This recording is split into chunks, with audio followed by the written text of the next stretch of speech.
शहर का जाने माने रईस हीरा चंद और उनकी पत्नी सुजाता की चमचमाती महंगी कार बंगाल की एक पुरानी बस्ती की सुनसान गली में एक बेरौनक से पुराने मकान के बाहर आकर रुकती है। सुजाता, ये तुम मुझे किस जगह लेकर आई हो? ये तो कोई गरीबों की बस्ती लगती है। यहाँ ऐसा क्या है? हीरा चंद के कुछ भी समझ में नहीं आ रहा था कि सुजाता उसे ऐसी अजीब सी जगह क्यों लाई है जिस मकान में दिन में भी अंधेरा दिख रहा था और धुआं उठ रहा था। आप मेरे साथ अंदर चलिए, सब समझ जाएंगे। यहाँ हमारी हर समस्या का समाधान मिलेगा। सुजाता और हीरा चंद आशंकित कदमों से उस मकान में दाखिल होते हैं। तभी उन्हें किसी महिला की बाहरी आवाज सुनाई पड़ती है। चले आओ, चले आओ। हीरा चंद ने देखा कि उस मकान के अंदर अंधेरा था। अचानक हीरा चंद की निगाह एक कमरे की ओर पड़ी जिसके अंदर हल्की हल्की सी रोशनी आ रही थी और उस कमरे के अंदर से धुआं उठ रहा था। शायद उस कमरे के अंदर आग जल रही थी। ये किसकी आवाज है? यहाँ इतना अंधेरा क्यों है और ये धुआं कैसे उठ रहा है? मेरा तो यहाँ दम घुट रहा है। सुजाता और हीरा चंद धीरे धीरे कदमों से उस कमरे के अंदर चले गए। अंदर वाले कमरे में बिखरे बाल वाली एक खूबसूरत सी बूढ़ी औरत सामने जल रही आग में एक मुर्गी की गर्दन काट कर उसका खून गिरा रही थी और मुर्गी का शरीर छटपटा रहा था। यह देखकर सुजाता को उल्काई आने लगी। हीरा चंद ने सुजाता की ओर देखकर कहा, तुम ही मुझे यहाँ लेकर आई हो और खुद ही घबरा रही हो। कौन है ये भयानक सी शक्ल वाली औरत और हम यहाँ क्यों आए हैं? अचानक उस औरत ने एक झटके में मुर्गे की गर्दन धड़ से अलग कर दी। ये देखकर सुजाता के मुंह से चीख निकल गई और सेठ हीरा चंद भी सहम गया। वो बहुत डरावना नजारा था। ये अघोरा ताई है। ये हमें अपनी काली तंत्र विद्या से संतान सुख प्रदान कर सकती है, इसलिए मैं आपको यहाँ लेकर आई हूँ। कैसी बात करती हो? जहाँ बड़े से बड़े डॉक्टर सफल नहीं हुए वहाँ ये मामूली औरत क्या कर लेगी? हीरा चंद की बात सुनकर अघोरी ताई ने गुस्से से हीरा चंद की ओर देखकर कहा, नादान हीरा चंद, काली विद्या में इतनी शक्ति है कि मरे को भी जिंदा कर दे। संतान पैदा कराना कौन सा मुश्किल है? तुम्हें मेरा नाम कैसे पता? क्या तुम सच में हमें संतान सुख दिला सकती हो? तुम जितनी दौलत मांगोगी मिल जाएगी। अगर यह संभव है तो। संतान का नाम सुनते ही हीरा चंद की आंखों में चमक आ गई। वह संतान के लिए कुछ भी कर सकता था।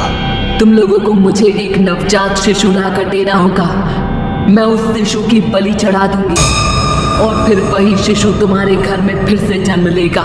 नवजात शिशु की बलि का नाम सुनते ही सुजाता और हरिचंद डर के मारे सिहर गए, पर उनकी आंखों में उनकी संतान का सपना ज्यादा बड़ा था। वो सब करने को तैयार थे। अघोरा ताई, आप जैसा कहेंगी हम वैसा करेंगे। बस हमें संतान सुख दिला दो। बिना वारिस के हमारी दौलत किस काम की? संतान सुख के लिए अंधे हो चुके सुजाता और हरिचंद अपनी नौकरानी शीला से एक नवजात बच्ची चोरी करवा के अघोरी ताई को दे देते हैं।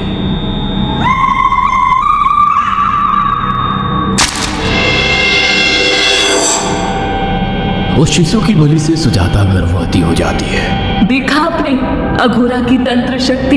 मुझे उस पर पूरा भरोसा था। चलो चलकर उन्हें धन्यवाद कहते हैं। हीरा चंद और सुजाता अघोरा ताई के पास पहुंचते हैं। वो दोनों बहुत खुश थे और अघोरा पर उन्हें अंधविश्वास हो गया था। अघोरा ताई, आप महान तंत्रिका हैं। आपने वो चमत्कार कर दिखाया जो बड़े बड़े डॉक्टर नहीं कर सके। ये काली विद्या है बेटा। अगर तुम दोनों चाहो तो मैं इस विद्या से तुम दोनों को हमेशा के लिए जवान बना सकती हूँ। क्या सच में ऐसा संभव है? हाँ बिल्कुल, पर इसके लिए तुम्हें जवान लड़के और लड़कियों की बलि चढ़ानी होगी। तुम उन्हें यहाँ तक लाओ, बाकी मैं देख लूंगी। जवान रहने की लालच में अंधे सुजाता और हरिचंद एक अनाथ आश्रमों से हर रोज एक लड़की या लड़के को गोद लेने के बहाने अघोरी के पास बलि चढ़ाने ले जाने लगे।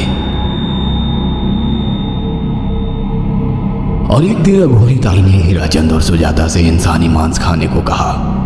पूरी तरह से इंसान से हैवान बन चुके अब वो दोनों इंसानी मांस खाने के लिए तैयार भी हो गए। ये गर्म खून और मांस खाकर तुम लोगों की उम्र भी बढ़ जाएगी। खाओ इसे। हाँ, सच में ये इंसानी मांस बड़ा स्वादिष्ट है। अघोरा ने अपनी बातों में फंसाकर सुजाता और हरिचंद को नरभक्षी बना दिया था। वो तीनों हर दिन बलि चढ़ाकर खून पीकर मांस खाने लगे। नौकरानी शीला भी नए शिकार लाने में उनकी मदद करती थी, मगर एक दिन शीला को शिकार नहीं मिला। मेम साहब, आज एक भी शिकार हाथ नहीं लगा और मैं बहुत थक गई हूँ और घर जाकर थोड़ा आराम करना चाहती हूँ। कोई बात नहीं शीला, एक छोटा सा काम है, तुम हमारे साथ चलो, लौटते में हम तुम्हें घर छोड़ देंगे। जी मेम साहब। शीला नहीं जानती थी कि शिकार नहीं मिलने से सुजाता और हरिचंद अंदर से बौखला गए थे और उनके दिमाग में एक शैतानी चाल चल रही थी।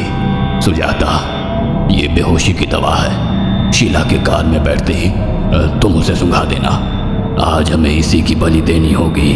इसने हमारे यहाँ का बहुत खाना खाया, अब हम लोग इसे खाएंगे। वैसे भी ये आगे चल के हमारे लिए खतरा बन सकती थी। कार में बैठते ही सुजाता शीला को बेहोश कर देती है और वो लोग सीधे अघोरी दाई के यहाँ पहुंच जाते हैं, जहाँ अघोरी दाई शीला की बलि चढ़ा देती है और तीनों मिलकर उसे नोच कर खाते हैं। अघोरी दाई, हमको बलि चढ़ाते हुए पूरा 1 साल हो गया है। हमारा बेटा भी साल भर का हो चुका है। अब और कितनी बलि देनी होगी?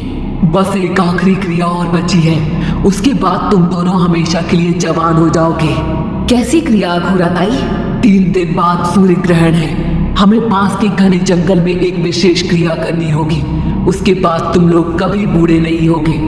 कितना अच्छा होगा, हम हमेशा जवान रहेंगे और सालों साल तक अपनी दौलत से ऐश करेंगे। हाँ, सच कहा। अघोरा ताई ने हमारे हर सपने पूरे कर दिए। 3 दिन बाद बंगाल के बियाबान जंगल में कोहरे और ओस से भीगे पेड़ों के बीच एक घने बरगद की बेलों पर कटे इंसानी सिर लटक रहे थे, जिसमें से खून टपक रहा था। काले जादू का सामान भी रखा था। कितनी भयानक जगह है ये, हर तरफ कटे हुए सर लटक रहे हैं। थोड़ी देर में सब समझ जाओगे। बैठ जाओ और मेरे साथ ये मंत्र दोहराओ।